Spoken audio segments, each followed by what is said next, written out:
여러분, 안녕하십니까? 오늘 우리가 은혜 받을 성경의 내용은 요한복음 7장이 되겠습니다.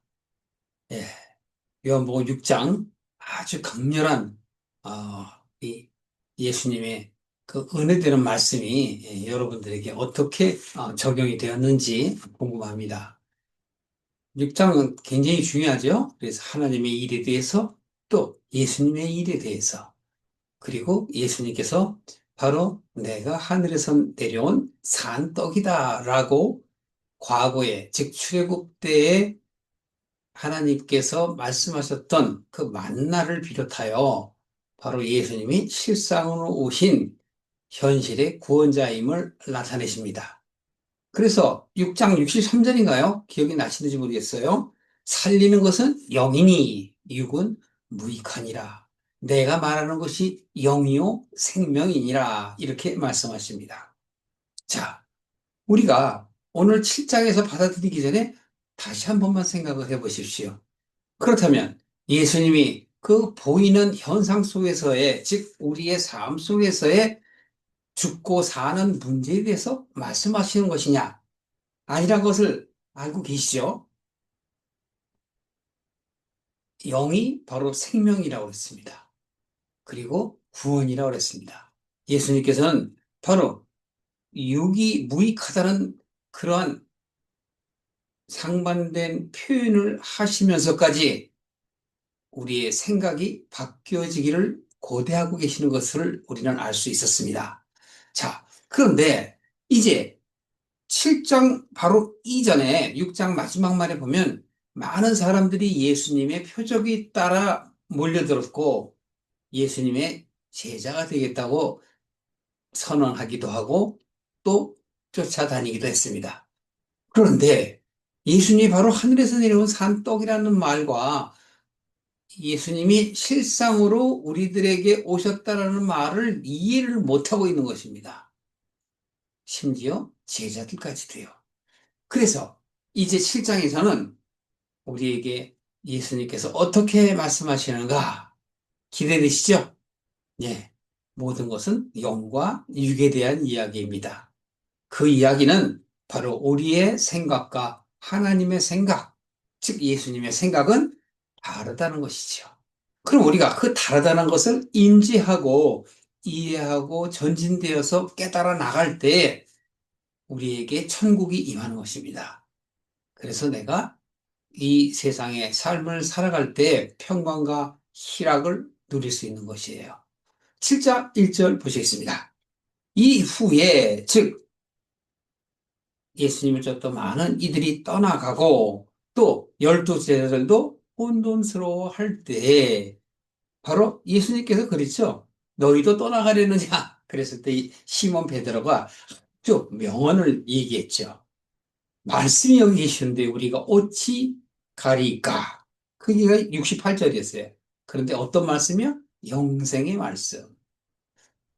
여기서 우리는 그 베드로의 영적 수준을 우리가 이해할 수도 있지 않겠습니까? 그의 인간적인 면모를 보지 마시고 예수님께서 하신 말씀에 대하여 바로 베드로는 바른 말을 하고 있기 때문입니다. 예수님께서 갈릴리에 다니실 때 유대에서 다니지 아니하시더라. 네. 왜 그럴까요?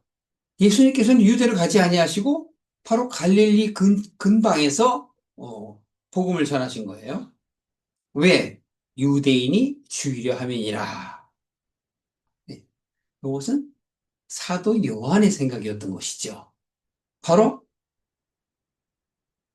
예수님의 생각과 우리의 생각은 다르다는 것을 말하고 있는 것입니다. 즉, 예수님은 영의 일을 말씀하시고 우리는 육의 일로 답하고 생각하고 있지 않습니까? 2절에 보시면요. 유대인의 명절인 초막절이 가까운지라 그 형제들이 예수님께 이렇게 얘기합니다. 당신의 행하는 일을 제자들도 보게 여기를 떠나 유대로 가소서. 무슨 말씀이에요? 여기서 바로 그 형제들 하라고 얘기하는 건 육신의 예수님의 동생들을 이야기하는 거예요.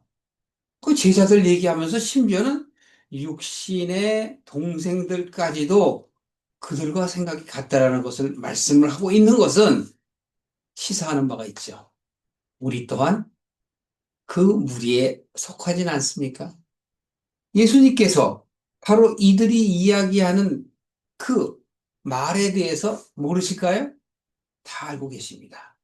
그래서 이렇게 얘기합니다. 4절에 스스로 나타나기를 구하면서 묻혀서 일하는 사람이 없나니 이 일을 행하려 하거든 자신을 세상에 나타내소서 하고 그 동생들이 말을 하니 이는 형제들이라도 예수를 믿지 아니함이로라. 예.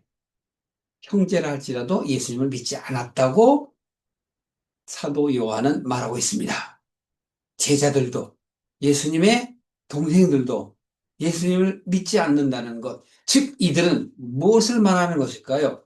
예수님이 표적과 기적을 보여줄 때는 이들은 어떤 생각을 했을까요? 왜 오늘날 우리는 교회에 다닐까요? 왜 우리는 예수님을 믿을까요?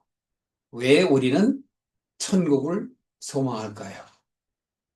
그 말을 우리에게 물어보고 있는 것이라고 생각되지는 않으십니까?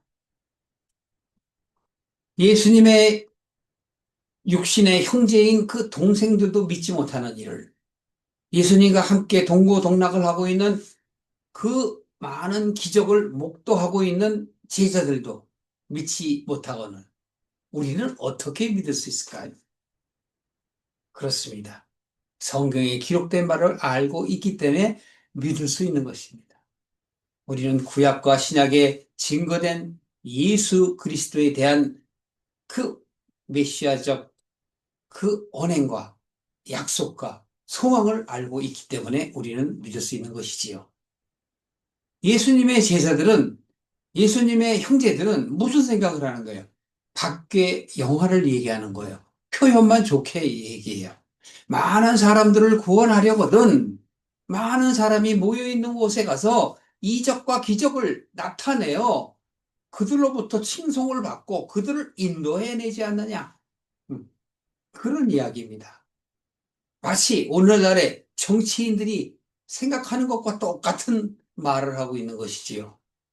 또 이때는 초막절이라고 했지 않습니까? 이스라엘의 3대 명절이 있죠. 이 명절 가운데서 초막절은 레위기 23장인가요? 레위기 23장에 보면 이제 절기에 대한 내용들이 나오는데 이 초막절은 바로 이런 겁니다. 농사를 짓고 그 수확을 얻을 때 그 단을 밭이나 논에다 쌓지 않습니까? 그 쌓는 것들을 바라보는 것, 즉 창고를 여서 거기다 이렇게 모아놓은 것들을 초막을 짓고 임시 주거지를 짓고 그것을 바라보는 것입니다. 그러므로 인하여 하나님께 감사하는 마음을 갖고자 하는 절기이죠. 영적인 뜻은 바로 무엇이냐면 출애굽 때, 즉 내가 하나님을 모를 때 하나님께서 내가 기도할 때에 나를 인도해 내셨죠. 그걸 기억하라는 거예요. 그걸 감사해요. 이게 절기는 기념하는 게 아니고 기억하는 겁니다. 네. 유교절, 무교절, 장막절, 나팔절 이러한 모든 것들은 하나님이 우리에게 베푸신 그 은혜를 생각하여 다시 돌아가려는 거예요. 그러니까 농사를 짓기 전에 그 다 벌판에 이제 다 곡식을 거두고 나서 그걸 보면 얼마나 흐뭇하겠어요. 그래서 그 초막절이 있는 건데 그 초막절은 일주일을 합니다. 7일. 근데 7일의 첫 번째 7일과 맨 마지막 째, 즉 여덟째 되는 날에 안식을 취합니다. 그것은 창세기 1장의 맨 마지막 안식일과 같은 내용인 것입니다. 그래서 성경에서의 7은 안식을 의미하기도 하고 영적으로 내가 예수님과 하나가 되는 것, 즉 예수님의 숫자가 7이라는 것을 말하고 있는 것입니다. 그래서 내가 예수님과 하나가 되어 지난 날에 대해서 감사하며 이제 앞으로 하나님 나라에 갈 소망을 가지라는 그러한 영적 의미가 담겨 있는 것입니다. 자, 예수님께서는 이렇게 형제와 제자들과 또 수많은 사람들이 믿지 못하는 그 마음을 보시고 6절에 이렇게 말씀하십니다. 내 때는 아직 이르지 아니하였거니와 너희 때는 늘 준비되어 있느니라. 세상이 너희를 미워하지 못하되 나를 미워하나니 이는 내가 세상의 행사를 악하다 증거함이기 때문이다. 너희는 명절에 올라가라. 내 때가 아직 차지 못하였으니 이 명절에 아직 올라가지 아니하겠느니라. 음. 그런데 여기서 예수님의 말씀을 우리가 잘 새겨들어야 돼요. 너희들이 그 명절이니까 너희들이 기대가 되고 또한 많은 사람들과 교제하기 위해서 가기를 원하는 것 알고 계시다는 거예요. 그런데 여기서는 예수님께서는 무엇을 말씀하니까 내 때가 아직 이르지 아니하였다. 그러나 너희 때는 늘 준비되어 있다. 라고 말씀하십니다. 그럼 내 때는 무엇이고 바로 제자들의 때는 무엇일까요? 그렇죠. 간단한 겁니다. 예수님은 당신의 때는 그들을 구원할 때를 얘기하는 거고 너희 때가 아직 항상 준비되어 있다? 그런 얘기는 바로 뭐냐면 우리들에게 자유의지를 주신 것이에요. 그러니까 너희 생각들이 다시 옛 것으로 돌아가는 것. 즉, 출애굽을 해서 그 척박한 광야에서 힘들 때 다시 애굽에 가고 싶어 하는 그 마음, 그것을 우리는 여기서 살펴볼 수 있는 거예요. 그러니까 너희 때는 늘 준비되어 있다는 건 옛사람으로 돌아가는 것, 옛 것으로 돌아가는 것, 그것이 늘 준비가 되어 있다는 거예요. 그런데 세상이 나를 미워한다라고 하시는 그 예수님의 말씀은 뭐냐면 우리의 인간사 속에 빠져 있는 그것을 가치로 여기는 것이 잘못되었다라고 예수님께서는 말씀하시는 거예요. 그렇기 때문에 그들이 즉 세상의 행사가 악하다고 예수님께서 말씀하시는 것은 돌려서서 뭐 말씀을 하시는 거지만 바로 예수님께서 이적과 기적을 통하여 통상적으로 우리 삶 속에서 다른 것을 보여주잖아요. 그것을 말씀하고 계시는 거예요. 그 예수님께서는 너희들 명절에 올라가라 라는 건 뭘까요? 네, 차선책입니다. 구약 내내 하나님께서 차선책을 허락하세요. 우리는 그렇게 못하겠나이다. 그럼 그렇게 해. 우리에게 왕을 주소서. 우리는 보이지 않는 왕보다 보이는 왕이 필요해요. 그 보이는 왕을 하나님께서 택하셔서 잘 가르쳐 주시면 되지 않아요? 라고 말하는 거예요. 그래서 우리가 구약을 보게 되면 신약을 이해하게 되고 신약을 깨닫게 되면 구약을 이해하게 되는 겁니다. 예수님께서는 바로 그들에게 명절을 올라가라 라는 것은 그들의 본 마음이 그렇지 않았으면 좋겠는데 너희들은 옛 것을 그렇게 원한다면 가라. 경험해가라. 그리고 돌이켜라. 답이 뭐예요? 돌이킬 때를 기다리시는 거예요. 그래서 예수님께서는 이 명절에 아직 올라가지 아니하겠다고 얘기하는 거예요. 그리고 조금 시간이 흘러서 가세요. 예수님의 마음이 바뀌었을까요? 한번 봅시다. 10절 보십시오. 예수님께서는 9절에 갈릴리에 머문다. 그 다음 후에 형제들이 명절에 올라갑니다. 예수님의 형제들이 올라가요. 또 자기도 올라가시되 나타내지 않고 비밀이 하시니라. 예수님도 안 간다고 얘기하는데 갔네요. 네. 왜요? 왜? 근데 여기서 뭐예요? 사도 요한은 비밀이라는 표현을 써요. 이 비밀이 그러니까 예수님이 비밀을 가질 이유가 없어요. 그런데 사람들이 보기에는 비밀로 여겨. 이것은 무엇을 얘기하는 거예요? 구원은 막 드러내고 하는 게 아니에요. 구원은 그 사람에 맞춰서 주시는 하나님의 은혜이라고 해요. 그래서 요한복음 6장 39절에 아버지께서 내게 주신 자들이라는 표현을 쓰고 내가 마지막 날에 그들을 살리겠다라고 하시는 거예요. 그게 바로 예수님의 일이란 말이에요. 하나도 잃어버리지 아니하고. 그 하나도 잃어버리지 아니하려면 어떻게 돼요? 그들이 겪어봐야 되잖아요. 돌아온 탕자 잘 아시잖아요? 가서 경험을 해보고 정말 돼지가 쥐염 열매를 갖다가 먹는 것도 힘들어서 이 인생의 고달픔을 느끼고 아버지께로 돌아가야 되겠다라는 생각이 바뀌어질 때 하나님은 그를 반겨 기뻐 맞으시지 않습니까? 12절에 예수님께서 대하여 무리 중에 손그림이 많아서 혹은 좋은 사람이라 하는 사람도 있고 또 혹은 아니라라고 무리를 미혹하는 자도 있다. 그러나 유대인들을 두려워함으로 드러나게 그를 말하는 자가 없더라. 네. 이게 바로 기득권에 대한 이야기예요. 우리가 세상을 살면서도 그러죠. 기득권자들. 즉, 이 세상에서 지도급에 있는 사람들, 경제적이나 문화적이나 또는 정치적으로, 법적으로, 이러한 기득권 자리에 있는 사람들에게 우리가 할 말 다 해요? 못하지 않습니까? 예. 바로 그런 뜻이에요. 그래서 알면서도 표현을 못해요. 언제 얘기를 할까요? 네. 얘기하라고 그럴 때 할 수 있잖아요. 힘없고, 가난하고, 불쌍한 자들에게, 기득권에 있는 어떤 수령이 얘기해보게. 그러면은, 얘기하잖아요. 얘기하라고 해서 하는데 무슨 죄가 되겠어요? 마음의 평안을 얻고 이야기하게 돼 있죠. 그래서 이렇게 13절은 그러나 유대인들을 두려워함으로 겉으로 드러내게 말하는 사람이 없었다라고 말합니다.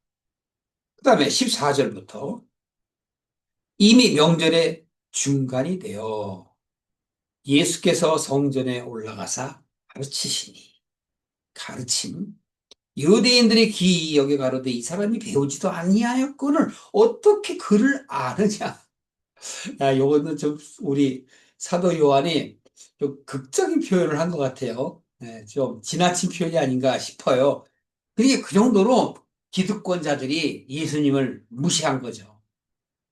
이 사람 배우지 못한 사람이 무슨 누굴 가리킨다고? 뭐야? 이런 상황이란 말이에요. 예수님께서는 이렇게 말씀하십니다. 내 교훈은 내 것이 아니요. 내가 가르치는 것은 내 것이 아니라 나를 보내신 이의 것이니. 6장 39절 또 기억나시죠? 예. 예수님이 이 땅에 오신 것은 왜 오셨어요? 하나님이 보내셨으니까요. 네, 맞습니다. 좀 더 깊은 말씀을 해보실래요? 그러면, 왜? 우리를 구원하시려고요. 우리에게 생명을 주시려고요. 예, 맞습니다. 우리를 구원하시려고, 생명을 얻게 하시려고, 영원히 살게 하시려고, 영생을 주려고. 이미 우리는 지난 시간에 다 말씀을 나누었습니다만, 예, 하나님이 우리를 그렇게 사랑하신다는 것을 말씀하고 있는 것입니다. 자, 그래서 나를 보내신 이의 뜻을 행하는데 사람이 하나님의 뜻을 행하려면 이 교훈이 하나님께서 왔는지 내가 스스로 말함인지 아니라. 예. 우리들에게는 바로 그런 분별의 능력이 있기 때문에 예수님께서는 네 마음속에 다 알고 있지 않니? 예, 그것이 바로 판단의 의지, 자유의 의지가 있기 때문에 그래요. 스스로 말하는 자는 자기가 영광만 구하되 보내신 이의 영광을 구하는 자는 참되니 그 속에 불의가 없느니라. 예. 여러분 선거철 되면 막 공약을 막 많이 얘기하죠. 심지어는 남발하기도 하죠. 그럼 뭐예요? 자기를 인정해달라는 거 아니에요. 자기를 나타내고 자기가 훌륭하다. 나를 뽑아달라. 그런 뜻 아닙니까? 그래서 예수님께서는 그런 걸 구하지 않는다라는 거예요. 즉, 인간이 구하는 것과 예수님이 구하는 건 다르기 때문에 그래요. 너희의 생각과 나의 생각은 다르니라. 예. 하나님께서도, 예수님께서도 우리에게 그렇게 말씀하시면서 스스로 말하는 자는 자기의 영광을 나타내는 거야. 그러나 나는 아버지 뜻을 이루기 위해서 하는 것이다. 그렇기 때문에 나는 세상의 가치에 대해서 전혀 관심이 없다라는 것을 우리들에게 말씀하시는 거죠. 모세가 너희에게 율법을 주지 아니하느냐? 너희 중에 율법을 지키는 자가 없도다. 너희가 어찌하여 나를 죽이려 하느냐? 좀 다르죠. 지금 율법을 이들이 안 지킵니까? 철저히 지키죠. 근데 율법을 우리에게 주신 목적이 뭐라 그랬죠? 우리의 죄를 깨닫고 돌이키게 하기 위해서라 그랬지 않습니까? 율법은 우리가 밖의 행위로서 그것을 지킨다 그러며 그걸 지킴으로 인하여 하나님의 뜻을 내가 완수했다라는 생각을 갖는 것은 교만이요, 오만이라. 그것은 하나님이 주신 은혜를 내가 받아들이는 것이 율법을 지키는 것이지. 율법을 지킴으로 인하여 내 죄가 없어지는 게 아니에요.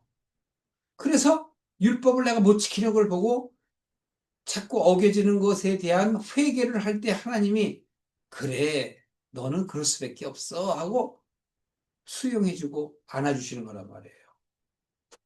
그러니까 스스로 자기가 밖에서 막 드러내는 건 자기를 드러내는 거야. 그게 자기 영광을 나타내는 거예요. 근데 하나님이 보내신 그 영광을 나타내는 자는 자기 영광을 구하는 게 아니지 않습니까? 그래서 바로 그 안에, 그 마음에는 불의가 없다라고 말씀하시는 것이에요. 그러면서 20절 보실까요? 너희들이 어찌 나를 죽이려느냐 하고 예수님께서 말씀하시니까 대중들이 이렇게 얘기합니다. 당신은 귀신이 들렸도다. 누가 당신을 죽이려 하냐? 네. 예수님 보고 귀신 들렸다. 우리가 너를 언제 죽이려고 그랬냐? 이렇게 잡아댑니다. 그들은 자기들의 기득권을 놓칠까봐, 빼앗길까봐 국민들이 들고 일어나서 예수님을 옹호하고 옹립을 한다면 자기들의 기득권이 깨어지지 않겠어요? 예수님께서 바로 당신 귀신 들렸더라 이렇게 얘기하니 이렇게 말씀하십니다. 내가 한 가지 일을 행하면 너희가 다 이를 인하여 괴히 여기리라. 모세가 너에게 할례를 주었으나 그러나 할례는 모세에게서 난 것이 아니니 조상들에게서 난 것이다. 무슨 얘기예요? 역사적 사건을 얘기하시는 거예요. 그러한 말씀을 하시면서 그러므로 너희가 안식일에도 사람에게 할례를 주느니라. 너희들은 안식일날 지켜야 된다. 그렇게 강조하면서 하지만 니네들은 어? 안식일날도 세례 주잖니. 할례 하잖니. 이 얘기예요. 오늘날로 보면. 근데 신명기 여기 말씀이 있죠. 10장 16절에 보면은 할례를 어디다 하라고 그래요? 마음에 하라고 그러잖아요. 겉에 표하는 것은 우리가 생각을 잊어버릴까 봐 기억하게 하기 위해서 하라고 한 것이에요. 그 마음에 하라. 에레미야서 4장에도 그러죠. 너희 마음 고주게 하라. 신약 때도 세례를 통하여 베드로전서 3장 21절 딱 해야 돼.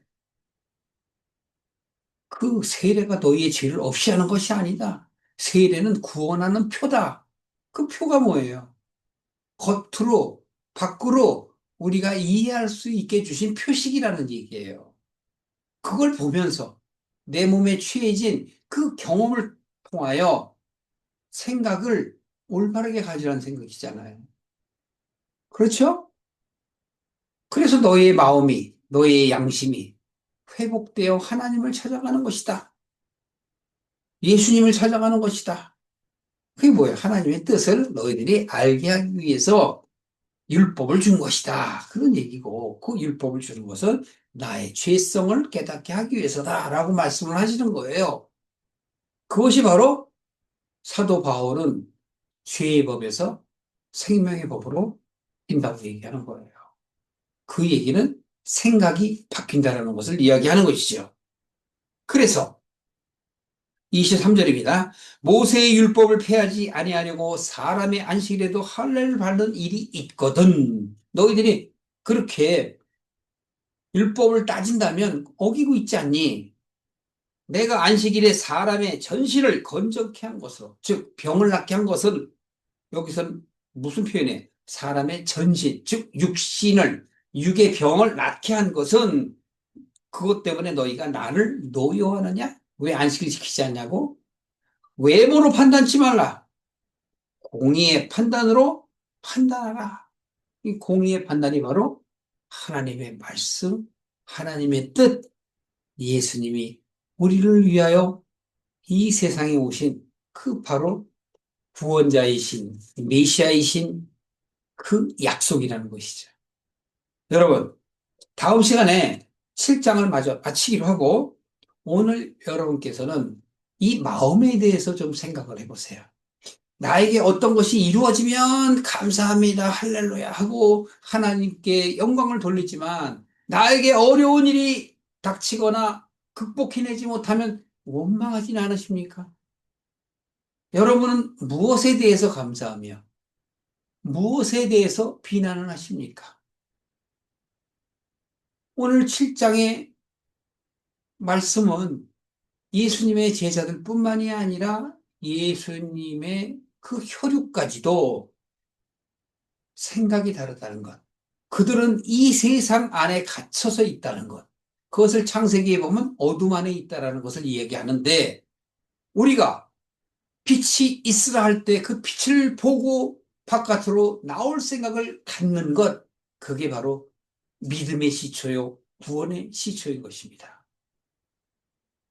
오늘 예수님께서 저들에게 명절 또는 그들이 생각하는 그 사고가 상충되는 과정을 우리에게 보여주시는 것은 바로 사도 요한을 통하여 제자들을 통하여 어떤 것이 우리로 하여금 맞는 생각인가 하는 것을 질문하고 있지 않습니까? 예수 그리스도의 이름으로 여러분들이 하나님의 은혜 안에 깨닫게 되기를 축원합니다.